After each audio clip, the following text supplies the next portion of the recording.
Estamos de volta com a nossa leitura do livro dos Espíritos, um livro escrito por Allan Kardec e pelos Espíritos. Estamos na parte 9 da introdução e, como reflexão para a gente começar a leitura, eu coloquei a seguinte pergunta: os fenômenos espíritas são reais ou não? O que a gente pode pensar sobre esses fenômenos que acontecem em toda parte do mundo e vem acontecendo desde os primórdios da humanidade, né? Desde os tempos antigos? Isso é real ou não? E aí o livro diz o seguinte: o movimento dos objetos é um fato incontestável, quer dizer, eles se movem e não tem como falar que é mentira. A questão está em saber se, nesse movimento, há ou não uma manifestação inteligente. E, em caso de afirmativa, se há essa manifestação, qual a origem dessa manifestação? O que causa isso? Não falamos do movimento inteligente de certos objetos, nem das comunicações verbais, nem das que o médium escreve diretamente. Este gênero de manifestações, evidente para os que viram e aprofundaram o assunto, não se mostra, à primeira vista, bastante independente da vontade para firmar a convicção de um observador novato, tá? Então, a priori, quando você observa um desses fenômenos aqui, né, do movimento de certos objetos, a comunicação verbal, né, as coisas que o médium escreve, a priori, quando você observa, você não conhece nada, você pensa assim, não, isso não está independente da vontade da pessoa que está manipulando isso, né? Isso aí deve ter alguma conexão com a vontade da pessoa, tá? Então, a gente não vai falar disso agora. Não trataremos, portanto, senão da escrita obtida com o auxílio de um objeto qualquer munido de lápis, ou seja, né, uma psicografia, como a cesta ou prancheta, né, uma escrita direta, vamos supor. A maneira pela qual os dedos do médium repousam sobre os objetos desafia, como aliás dissemos, a mais consumada destreza de sua parte no intervir. Então o cara tem que ser muito habilidoso mesmo, tá? Para conseguir fazer com que os dedos dele sobre um objeto qualquer faça com que o lápis se mexa sem a manipulação do lápis, partindo do médium, tá? Bom, de sua parte no intervir de qualquer modo em o traçar das letras. Você imagina, você tá olhando a pessoa tocar numa cesta com um lápis em cima e esse lápis está criando frases assim, né? Que tipo de mágico essa pessoa é, né? Que tipo de telepata, se a gente for colocar assim, se ele for conseguir ser um telepata, que magnífico isso, né? Mas admitamos que a alguém dotado de maravilhosa habilidade seja isso possível e que esse alguém consiga iludir o olhar do observador. Ok, vamos admitir isso. Como explicar a natureza das respostas quando se apresentam fora do quadro das ideias e conhecimentos do médium? Ele também pode ler pensamento, é isso? E note-se que não se trata de respostas monossilábicas, quer dizer, não vai dizer assim, sim ou não, talvez, né? Não são respostas monossilábicas, porém, muitas vezes, de numerosas páginas escritas com admirável rapidez, quer espontaneamente, quer sobre determinado assunto.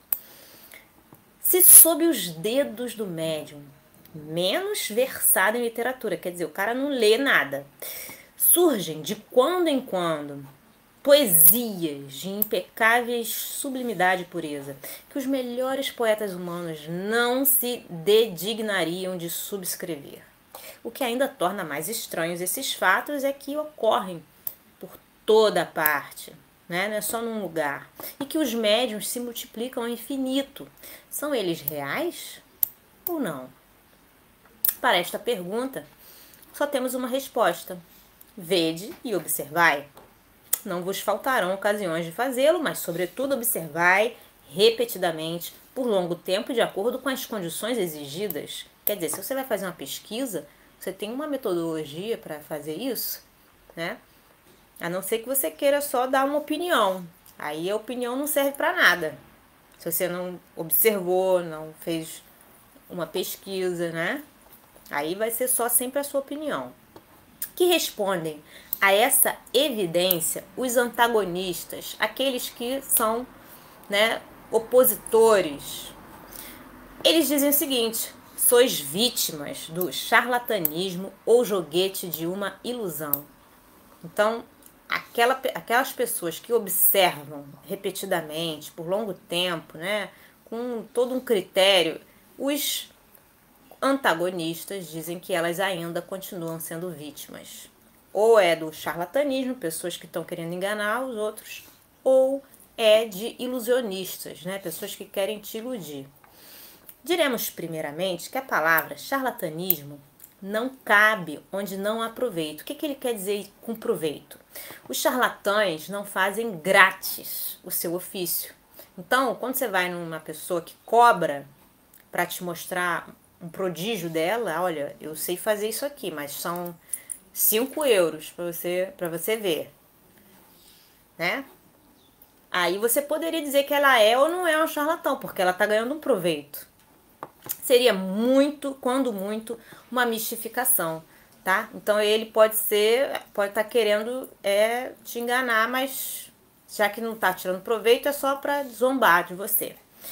Mas por que singular, particular, coincidência, esses mistificadores se achariam acordes, de acordo, né, de um extremo ao outro do mundo para proceder do mesmo modo, produzir os mesmos efeitos e dar sobre os mesmos assuntos, em línguas diversas, respostas idênticas, se não quanto à forma, pelo menos quanto ao sentido.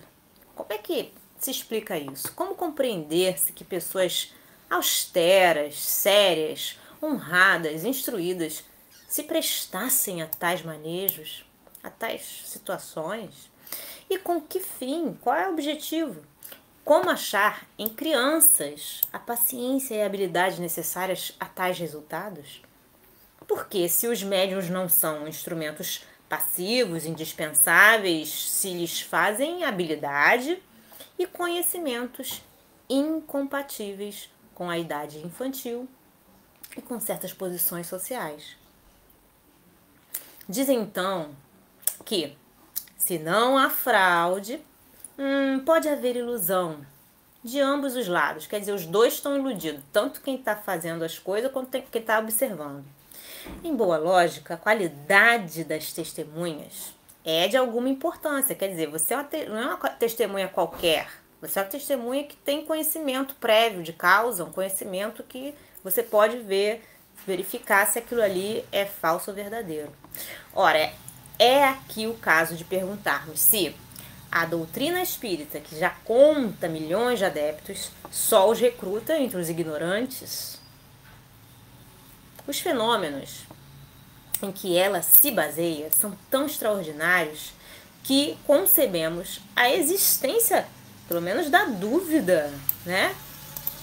O que, porém, não podemos admitir é o quê? A pretensão de alguns incrédulos a deterem o monopólio do bom senso, né? Esse deterem tem que estar escrito junto. A deterem o monopólio do bom senso quer dizer só eles entendem de tudo, só eles sabem tudo, e que sem guardarem as conveniências e respeitarem o valor moral de seus adversários, taxem com desplante de ineptos os que lhes não seguem o parecer. Quer dizer, se você não concorda com ele, você é um imbecil, você é uma pessoa que não entende nada, tá? Só eles sabem de tudo e você não sabe nada. Aos olhos de qualquer pessoa judiciosa, a opinião das que esclarecidas observaram durante muito tempo, estudaram e meditaram uma coisa, constituirá sempre, quando não uma prova, uma presunção, no mínimo, ao seu favor, visto ter logrado prender a atenção de homens respeitáveis que não tinham interesse algum em propagar erros, nem tempo a perder com futilidades. Tá bem? Então a gente fica por aqui por hoje. Desejo a vocês um dia maravilhoso. Deus abençoe a todos. Até a próxima.